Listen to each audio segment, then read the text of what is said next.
नमस्कार, योग गुरु धीरज चैनल में आपका स्वागत है।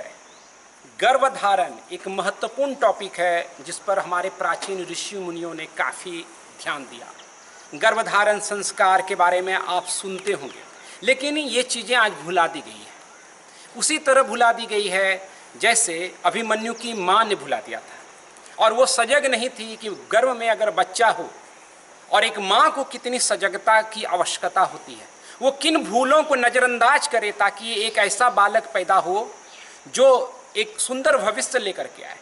और हर बालक का भविष्य इस भारत के भविष्य को लिखता है, इसलिए माँ की, जननी की भूमिका काफ़ी महत्वपूर्ण होती है। और एक जननी आज खास तौर पर जो बनने जा रही है, हमारे साथ मेहमान के रूप में जुड़ रही हैं जूही। नमस्ते। तो जूही का स्वागत है इस पूरे कार्यक्रम में। जूही को क्यों बुलाया गया है?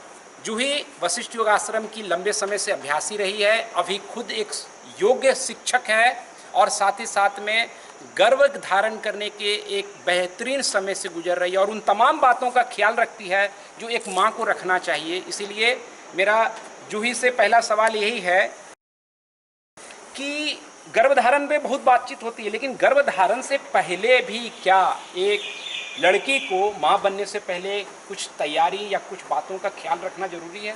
जी गुरुजी, जैसे एक किसान है, उसको वो खेती करने से पहले अपनी ज़मीन की काफ़ी तैयारी करता है। वैसे ही एक माता जो बच्चे के लिए सोच रही है, उसको अपने गर्भ की तैयारी करना बहुत ज़रूरी है। गर्भ के साथ साथ तन और मन की शुद्धि करना बहुत ज़रूरी है। एक उत्तम बालक की तैयारी गर्भ की तैयारी से ही शुरू होती है। तो गर्भ को कैसे तैयार किया जाए? आपने कहा तन मन की शुद्धि, तो भोजन पे, विचार पे, किस बात पर? तन मन की शुद्धि आप तैयारी, जैसे आपके खाने की प्रक्रिया, एक सात्विक भोजन, आपका सात्विक खुराक होना चाहिए। आपका मन, जैसे आजकल मूवीज़ देखना, बाहर घूमना फिरना, ये सब बहुत बढ़ गया है।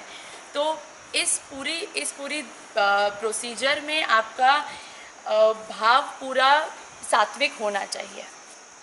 जी, मतलब कुल मिलाकर के जूही का कहना है कि माँ बनने से पहले भी आपको अपनी तैयारी करनी पड़ेगी। मूवी जाते हैं, वहाँ हिंसात्मक चीज़ें हो सकती है, कई ऐसी चीज़ें हो सकती हैं जो आपके मन मिजाज को डिस्टर्ब कर सकता है और उसका असर आपके गर्भ में आकार लेने वाले शिशु पे पड़ सकता है। इसलिए भाव का शुद्धता, मन की शुद्धता और आहार में जैसे कहा सात्विक फूड होना बहुत ज़रूरी है। आप समान जीवन नहीं जी सकते क्योंकि आप एक अन्य जीवन को जोड़ रहे हैं अपने साथ।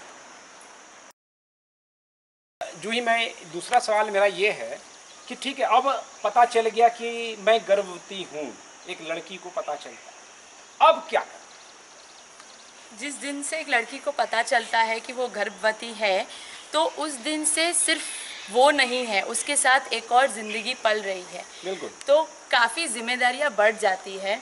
आप कहाँ जाते हैं, कहाँ आते हैं, हर चीज़ बच्चे पे बहुत असर करती है। आपके आजू बाजू कौन कैसे लोग रहते हैं, उनका आपके साथ क्या व्यवहार है, सब चीज़ें बच्चे पे बहुत असर करती है। आपका खाना पीना, उठना सोना, हर चीज़ की छोटी से छोटी चीज़ बच्चे पे भारी असर करती है और उसी दिन से वो हर चीज़ सीखता जाता है।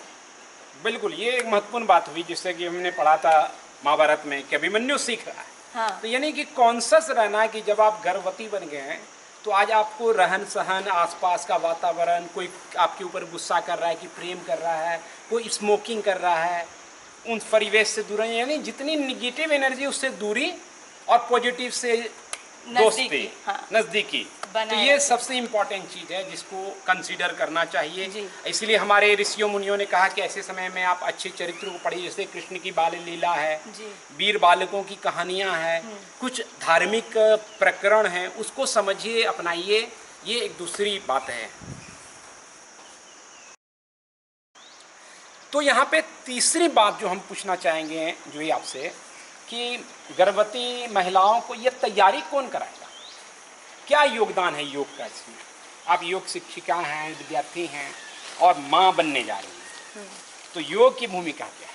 जैसे गुरुजी, जब एक महिला को पता चलता है कि वो गर्भवती है, तो उस दिन से उसके बॉडी में काफ़ी चेंजेस आते हैं, शारीरिक मानसिक हर तरह से हार्मोनल चेंजेस आते हैं।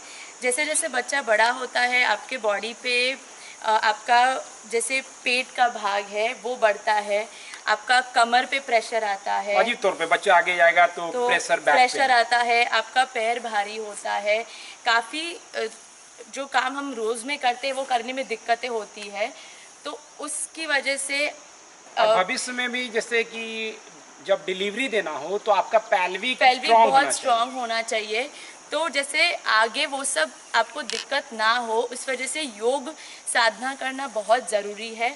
और इसमें हम बहुत स्पेसिफिक आसन है जो हम कर सकते हैं, उसकी एक अलग सीक्वेंस होता है प्रेगनेंसी का। और मेरे हिसाब से आसन है, प्राणायाम आसन, मेडिटेशन, ध्यान, और मेरे हिसाब से वो किसी गुरु के अंडर करना बहुत ज़रूरी है, अगर आपको पूरा उसका नॉलेज ना हो तो। सही है। तो हम लोग जैसे लगातार जूही के साथ चर्चा करते रहे कि किस 3-3 महीने पर तुम्हें क्या क्या करना चाहिए, तो ऐसे ही सीरीज हम आगे रखेंगे इस वार्तालाप के अलावा कि कौन से आसन स्पेसिफिक तौर पे 3-3 महीने में आप करें जब आप गर्भवती होते हैं। तो आगे का सवाल आता है जूही कि आपने कहा कि पूरे परिवार के इर्द गिर्द जो भी चीज़ें हैं आपके आसपास सब प्रभावित करता है, पति भी प्रभावित करता होगा क्योंकि पति के साथ एक पत्नी सबसे ज़्यादा रहती है। क्या भूमिका है पति की इस पूरे दरमियान में? सिर्फ इतना कि बच्चे को एक आगे जो गर्भधारण है वहाँ पे सहयोग कर देना, या 9 महीने तक लगातार कुछ इम्पैक्ट है उनके जीवन का? गुरुजी, जितनी एक महिला की भूमिका इम्पोर्टेंट है, मेरे हिसाब से उससे कहीं ज़्यादा एक पति की भूमिका इम्पोर्टेंट है। जैसे आपके आजू बाजू का आप परिवार में बहुत लोग हैं, लेकिन एक महिला सबसे ज़्यादा टाइम अपने पति के साथ बिताती है। बिल्कुल। तो हो सकता है कि इस दौरान जैसे पति अगर काम पे जाए तो कहीं बार काम का टेंशन हो, वो घर पे आ सकता है। और आप एक पति और पत्नी दोनों की जवाबदारी है कि दोनों एक अच्छा वातावरण बना के रखें ताकि गर्भ पे इसका नेगेटिव असर ना हो। मतलब पति पत्नी के बीच में अगर कुछ कहा सुनी होती है तो उसका असर बच्चे पे होता है। वो अब नॉर्मल लाइफ की तरह पति पत्नी के बीच में कभी दरकार हो जाती है, वो अलग बात। हाँ, वो अलग बात है। अगर आप गर्भवती नहीं है और नॉर्मल दरकार हो गई, वो ठीक है। चलता पर इस दौरान आप बहुत ख्याल रखें कि आपका एटमॉस्फेयर बहुत अच्छा बना रहे, ताकि एक जर्नी आप साथ मिलके एंजॉय करें और बहुत अच्छे से इसको आगे ले जाए। हाँ, तो सिर्फ ये साफ है जो के कहना कि पत्नी ही नहीं, पति की भूमिका बहुत इम्पॉर्टेंट है, पिता की भूमिका इम्पॉर्टेंट है, और दोनों मिल करके इसको पॉजिटिव वे में लेके चलना इस पूरी यात्रा को, और एक बेहतर महान संतान की बुनावट का पूरा व्यवस्था रचनी बुननी होगी। तो इन तमाम चीज़ों का ख्याल एक गर्भवती महिलाओं को रखना है, क्योंकि वो अब एक अपने जीवन के साथ एक नए जीवन को प्रकट कर रही, इसीलिए वो जननी है।